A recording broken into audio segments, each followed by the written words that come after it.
নমস্কার। আবৃত্তি করছি ভেবেছি কাহারও সাথে। লিখেছেন কবি রবীন্দ্রনাথ ঠাকুর।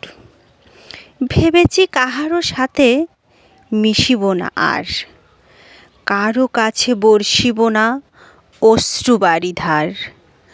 মানুষ পরের দুঃখে করে শুধুই উপহাস, জেনেছি দেখেছি তাহা শত শতবার। যাহাদের মুখ আহা একটু মলিন হলে যন্ত্রণায় ফেটে যায় হৃদয় আমার, তারাই যদি গো এত নিষ্ঠুর হলো, তবে আমি হতভাগ্য কি করিব আর। সত্য তুমি হও সাক্ষী, ধর্ম তুমি যেন ইহা, ঈশ্বর তুমিই শুনো প্রতিজ্ঞা আমার।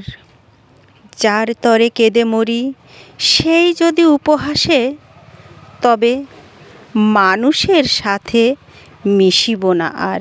ধন্যবাদ সবাইকে।